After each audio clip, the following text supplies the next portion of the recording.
அனைவருக்கும் வணக்கம். தமிழ் வழியில் கம்ப்யூட்டர் பயிற்சியை கற்றுக் கொடுக்குறோம். குறைவான முதலீட்டில் கம்ப்யூட்டர் பயிற்சி மையம் தொடங்க வழிகாட்டுறோம். கூடவே அங்கீகாரமும் கொடுக்குறோம். வேலைவாய்ப்பு அதிகமாக உள்ள கம்ப்யூட்டர் கோர்ஸ்களை தேர்வு செஞ்சு நடத்தி அதற்கு அரசு பதிவு பெற்ற சான்றிதழ்களை கொடுக்குறோம். இப்படி கம்ப்யூட்டர் பயிற்சி வழங்குதல், தொழில் வாய்ப்பை உருவாக்குதல், வேலை வாய்ப்புகளை ஏற்படுத்துதல் என்று 3 பணிகளையும் தமிழ்நாடு முழுவதும் மிகச் சிறப்பாக கடந்த 25 வருஷமாக செஞ்சுட்டு வர்றோம். இதில் எது உங்களுக்கு தேவைப்பட்டாலும் கமெண்ட்டில் கேளுங்க, உங்களுக்கு முழு விவரங்களை தெரிவிக்கிறோம். சரி, இப்போ இன்றைக்கான பாடத்தை பார்ப்போம். நன்றியுடன் CSRI கம்ப்யூட்டர் எஜுகேஷன் ISO தரச்சான்று பெற்ற நிறுவனம்.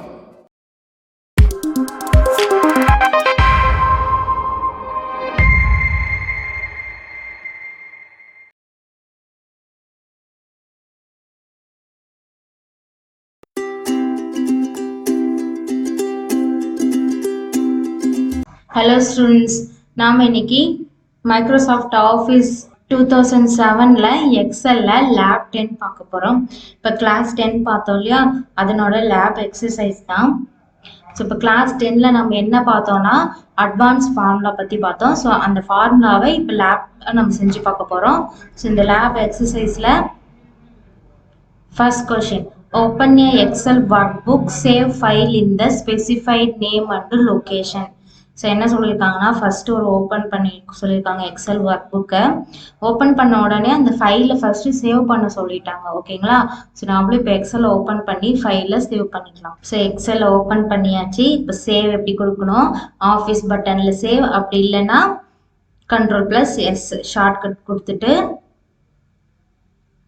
சேவ் பண்ணலாம். ஸோ சேவ் பண்ணுற லொக்கேஷன் என்ன கொடுத்துருக்குறாங்க, நம்ம ஆல்ரெடி எங்கே சேவ் பண்ணுமோ அங்கேயே தான்.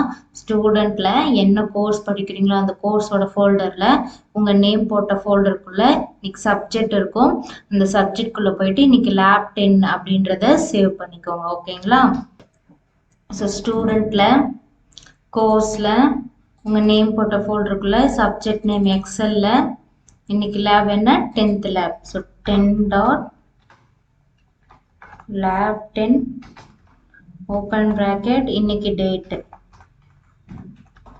கொடுத்துட்டு சேவ் அஸ் டைப் பார்த்துக்கோங்க. எக்ஸல் ஒர்க் புக் தான். சேவ் கொடுத்தோன்னே நம்ம ஃபைலு சேவ் ஆகிடுது. ஸோ ஃபர்ஸ்ட் கொஷின் முடிச்சாச்சு. அடுத்த question, see the lab guide and do the 10th exercise. So என்ன சொல்லியிருக்காங்கன்னா, உங்கள் புக்கில் 10th எக்ஸசைஸ் லேப் கைடு இருக்கு இல்லையா, ஸோ உங்கள் புக்கில் லேப் எக்ஸசைஸ் இருக்கு இல்லையா, அந்த பேஜில் 10th உண்டான எக்ஸசைஸை பாருங்கள். அதில் என்ன இருக்குன்னா, நீங்கள் என்ன எக்ஸசைஸ் பண்ண போகிறீங்களோ அதனோட கொஷின் அதில் தான் இருக்கும். ஓகேங்களா? ஸோ ஃபஸ்ட்டு ஸ்டெப் எப்படி பண்ணணும்னா, create the table in the same format. So என்ன சொல்லியிருக்காங்கன்னா, அந்த புக்கில் நீங்கள் என்ன ஃபார்மேட்டில் பார்க்குறீங்களோ அதே மாதிரி டேபிள் கிரியேட் பண்ணிவிட்டு அதில் அந்த டெக்ஸ்ட்டு டேட்டாவெல்லாம் ஃபில் பண்ணி வச்சுடுங்க. ஓகேங்களா? Do the 1 by 1 calculation in the next sheet. So என்ன சொல்லியிருக்காங்கன்னா, ஒரு கால்குலேஷனும் ஒரு ஷீட்டில் அடுத்தடுத்த ஷீட்டில் 1 by 1 அந்த கால்குலேஷனை போட்டு சொல்லியிருக்காங்க. Give the different colour in table for different questions, differentiate question and colour. So என்ன சொல்லியிருக்காங்கன்னா, கலர்ஸ் டிஃப்ரெண்ட் பண்ண சொல்லியிருக்காங்க. எதுக்காகனா, கொஷினும் ஆன்சரும் வெவ்வேறு கலரில் டிஃப்ரென்ஷியேட் பண்ணிங்கன்னா பார்க்க நல்லா இருக்கும்ட்டு. ஓகேங்களா? ஸோ பாருங்கள், இப்படி தான் உங்கள் லேப் கைடில் இருக்கும். ஸோ ஒவ்வொன்றும் ஒவ்வொரு தனித்தனியாக இந்த மாதிரி ஷீட்டில் நீங்கள் போட்டு வச்சுக்கோங்க. ஓகேங்களா? ஸோ என்னென்னா கவுண்ட் போட்டு இங்கே கவுண்ட்டுன்னு ஷீட் நேமும் மாற்றிடுங்க. ஸோ இந்த மாதிரி போட்டுடுங்க. அதே மாதிரி கொஷினும் நம்ம எழுத போகிற ஆன்சரும் அந்த கலர் காம்பினேஷன் வந்து டிஃப்ரெண்ட்டாக கொடுத்தீங்கன்னா பார்க்க நல்லாயிருக்கும். ஸோ இதுதான் இந்த ஸ்டெப்ஸில் கொடுத்துருக்குறாங்க. ஓகேங்களா? ஸோ இதை 1 by 1 இப்போ ஃபஸ்ட்டு செய்யலாம். So first count formula, count A, count blank, count இதெல்லாம் கொடுத்துருக்காங்க. ஸோ நமக்கு என்னென்னு ஃபார்முலா நான் கிளாஸ்லேயே சொல்லி கொடுத்துட்டேன். என்ன சொன்னேன்? ஈக்குவல் டு கவுண்ட் போட்டுட்டு ஓப்பன் ப்ராக்கெட்டில் வேல்யூஸ்னால் இந்த செல் தான். ஓகேங்களா? செல்லை செலக்ட் பண்ணிக்கோங்க. கொடுத்துட்டு என்ட்ரு கொடுத்தீங்கன்னா எத்தனை நம்பர்ஸ் மட்டும் யூஸ் பண்ணியிருக்காங்களோ அது உங்களுக்கு விசிபிள் ஆகும். ஓகேங்களா? அடுத்தது கவுண்ட் ஏ அப்படின்னா என்ன அர்த்தம்னா, கவுண்ட் ஆல். ஓகேங்களா? ஸோ இதில் நம்பர், டெக்ஸ்ட்டு, சிம்பிள் எல்லாமே எத்தனை செல்லில் இருக்கோ அத்தனை செல்லில் கால்குலேட் பண்ணி சொல்கிறோம். ஸோ இதுக்கு ஃபார்முலா ஈக்குவல் கவுண்ட் ஏ ஓப்பன் ப்ராக்கெட் இந்த செல் எல்லாமே செலக்ட் பண்ணிட்டு க்ளோஸ் ப்ராக்கெட் என்ட்ரு. ஓகேங்களா? இப்போ 4 இருக்கு. அடுத்தது கவுண்ட் பிளாங்க்னா என்ன? Empty cells. So count blank, count blank open bracket. ரேஞ்சுனாலையும் சேம் அதே தான், செல்ல தான் அவங்க ரேஞ்ச் சொல்லியிருக்காங்க. கொடுத்தீங்கன்னா 2 பிளாங்க் செல். ஸோ இதுக்கு ஸ்பேஸ் விடணும்னு அவசியம் இல்லை. கவுண்ட் ஏ எழுதும் போதும் சேர்த்து எழுதணும், பிளாங்க் எழுதும் போதும் சேர்த்து தான் எழுதணும். ஓகேங்களா? ஸ்பேஸ் விட்டிங்கன்னா ஃபார்முலா ஒர்க் ஆகாது. ஓகேங்களா? அடுத்தது ரைட் லெஃப்ட் மிட். ஓகேங்களா? ஸோ இதில் என்ன சொல்லியிருக்கேன்? ரைட்னா ரைட்டில் எவ்வளோ கேரக்டர் நமக்கு விசிபிள் ஆகணும், லெஃப்டில் எவ்வளோ கேரக்டர், தென் மிடில் எத்தனை நம்பரில் ஸ்டார்ட் ஆகி எவ்வளோ கேரக்டர், இப்படி தானே சொன்னேன். ஸோ இதுக்கு என்ன formula? Equal RIGHT, right. Open ப்ராக்கெட்டில் இந்த டெக்ஸ்ட்டை கொடுத்துட்டு கமா இப்போ நம்பர் ஆஃப் கேரக்டர், எத்தனை கேரக்டர் வந்து உங்களுக்கு ரைட்லேருந்து விசிபிள் ஆகணும். ஸோ நான் வந்து 2 கொடுக்குறேன்.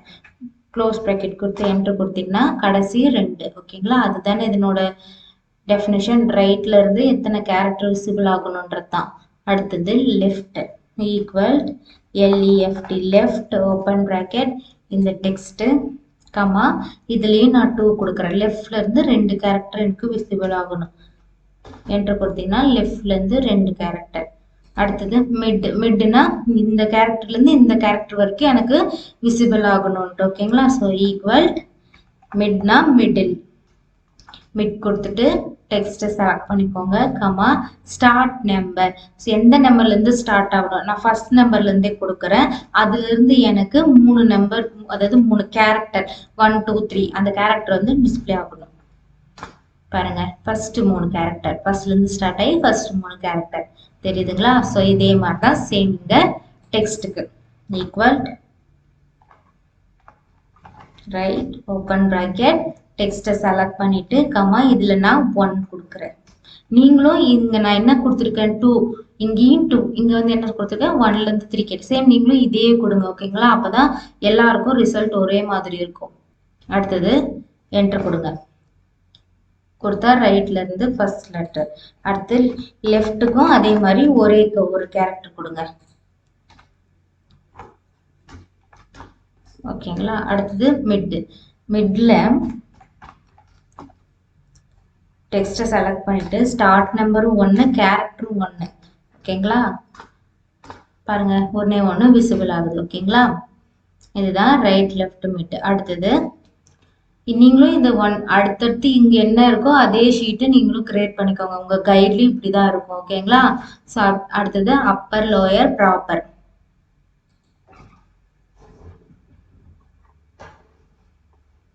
ஸோ அப்பர்னா என்ன? அப்பர் கேசஸ், லோயர்னா லோயர் கேசஸ், ப்ராப்பர்னா சென்டென்ஸ் கேசஸ்ன்னு சொன்னால ஈக்குவல் அப்பர் ஓப்பன் ப்ராக்கெட்டில் டெக்ஸ்ட்டை செலக்ட் பண்ணிக்கிட்டு க்ளோஸ் ப்ராக்கெட் கொடுத்து என்ட்ரு கொடுத்தீங்கன்னா என்ன உங்களுக்கு டிஸ்பிளே ஆகும்? எல்லாமே கேப்ஸில் டிஸ்பிளே ஆகும். அடுத்தது லோயர்னா எல்லாமே ஸ்மாலில் டிஸ்பிளே ஆகும். ஓகேங்களா? எல்லாமே ஸ்மாலில் டிஸ்பிளே ஆகுதா? அடுத்தது ப்ராப்பர்னா என்னன்னா இங்கே பாருங்க இதில் எல்லாமே கேப்ஸில் கொடுத்துருக்காங்க. ஆனால் நம்ம ப்ராப்பர் கொடுக்கும்போது எப்படி உங்களுக்கு சேஞ்ச் ஆகுதுன்னு பாருங்க. தெரியுதுங்களா? ஃபர்ஸ்ட் லெட்டர் மட்டும் கேபிட்டலில் சேஞ்ச் ஆகுது. ஓகேங்களா? நம்ம சென்டென்ஸ் எழுதும் போது இப்படி தானே எழுதுவோம். ஸோ இந்த மாதிரி சேஞ்ச் ஆயிருக்கு. அடுத்தது ட்ரிம், ட்ரிம்னா என்ன சொன்னா எக்ஸ்ட்ரா ஸ்பேஸை வந்து ரிமூவ் பண்ணி காமிக்கும்னு சொன்னேன்னா ஸோ அதுக்கு என்ன formula? Trim equal to trim கொடுத்துட்டு டெக்ஸ்ட்டை செலக்ட் பண்ணிட்டு க்ளோஸ் ப்ராக்கெட் கொடுத்து என்ட்ரு கொடுத்தீங்கன்னா பாருங்க ட்ரிம் ஆகி சென்டரில் வந்துச்சு. அதே ஃபார்முலா தான் கீழேயும். ஸோ நான் காப்பி பண்ணி பேஸ்ட் பண்ணுறேன். தெரியுதுங்களா? சேம் இடத்துல இருக்குது. ஸோ அடிக்கடி உங்கள் ஃபைலில் சேவ் கொடுத்துக்கோங்க. அப்போ தான் நீங்கள் பண்ண கால்குலேஷன் அப்படியே இருக்கும். அடுத்தது சப்ஸ்டியூட். ஸோ சப்ஸ்டியூட்னா என்ன? ஒரு லெட்டர் ஒரு சென்டென்ஸ்லையோ நம்பர்லையோ ஒரு இதுக்கு பதிலாக ஒரு வேர்டுக்கு பதிலாக ஒரு கேரக்டர் பதிலாக வேற ஒன்று சேஞ்ச் பண்ணி சப்ஸ்டியூட் பண்ணி கொடுக்கறது. ஸோ இவங்க பாருங்க இவங்களே கொடுத்துட்டாங்க, சென்டென்ஸும் கொடுத்துட்டாங்க, அதில் என்ன நீங்கள் சேஞ்ச் பண்ணணும்னு கொடுத்துட்டாங்க. ஓகேங்களா? ஸோ ஃபர்ஸ்ட்ல டாக், இதில் எஃப். ஸோ ஃபர்ஸ்ட் லெட்டருக்கு பதில் எஃப்ஆ மாற்றிடுங்க. ஓகேங்களா? So equal to substitute open bracket text select பண்ணிட்டு கமா ஓல்டு டெக்ஸ்ட் அப்படின்னா என்ன டி டிக்கு பதிலாக தான் நீங்க எஃப் மாத்த சொல்லியிருக்காங்க. ஸோ ஓல்டு டெக்ஸ்ட் டி அதை டபுள் கொட்டேஷனுக்குள்ள போட்டுக்கோங்க. அடுத்தது எஃப் மாத்துறது நியூ டெக்ஸ்ட் எஃப் அதையும் டபுள் கொட்டேஷன்ல போட்டு க்ளோஸ் பண்ணி என்டர் கொடுத்தீங்கன்னா டாகுக்கு பதில் ஃபார்ம் மாறிடும். அடுத்தது இங்க பாருங்க ஐஃபனை சேஞ்ச் பண்ணணும்னு சொல்லியிருக்காங்க. So equal substitute text comma இந்த ஐஃபன் பதிலா எதுவுமே கொடுக்காம எம்டியா வேணும்னா என்ன பண்ண எம்டியா வேணும்னா என்ன சொன்னேன் அந்த இடத்துல just open double quotation close double quotation மட்டும் கொடுங்க அப்படின்னு சொன்னேன். ஓகேங்களா? கொடுத்துட்டு என்டர் கொடுத்தீங்கன்னா பாருங்க ஐஃபன் எடுத்துருச்சு. அடுத்தது இந்த ஸ்பேஸை ரிமூவ் பண்ண சொல்லியிருக்காங்க. ஓகேங்களா? அதான் டபுள் கொட்டேஷனுக்குள்ள ஒரு ஸ்பேஸ் லைன் விட்டுட்டு கொடுத்துருக்குறாங்க. இந்த ஸ்பேஸை ரிமூவ் பண்ணணும். ஈக்குவல் சப்ஸ்டியூட் ஓல்டு டெக்ஸ்ட் முதல்ல டெக்ஸ்ட் கமா அடுத்து ஓல்டு டெக்ஸ்ட்ன்ற போது ஸ்பேஸ் தானே, அதுக்கு என்ன பண்ணணும் ஒரு ஓப்பன் டபுள் கொட்டேஷன் போட்டுட்டு ஒரு ஸ்பேஸ் இப்படி தட்டுங்க. ஓகேங்களா? தட்டிட்டு தென் க்ளோஸ் பண்ணிட்டு அதுக்கு பதில் எது வேணா எதுவுமே இருக்கக்கூடாது. ஸோ எம்டியா ஒரு டபுள் கொட்டேஷன் வந்து ஓப்பன் பண்ணி க்ளோஸ் பண்ணிட்டு இப்போ இது ஏதாவது சேஞ்சஸ் இப்போ சப்போஸ் இங்க ஏதாவது தப்பா இது பண்ணிட்டீங்க பாருங்க. இந்த சப்போஸ் இந்த கமா விட்டுட்டீங்க அப்படின்னா நீங்க மவுஸ் எடுத்துட்டு போய் இப்படி எந்த இடத்துல விட்டுட்டீங்களோ அந்த இடத்த இப்படி கிளிக் பண்ணிட்டும் கமா கொடுக்கலாம். அப்படி இல்லைன்னா F2 ப்ரெஸ் பண்ணீங்கன்னா உள்ள எடிட்டுக்கு போகும். நான் ஆல்ரெடி சொல்லியிருக்கேன் F2னாவே செல்லோட எடிட்டுக்கு போகும்.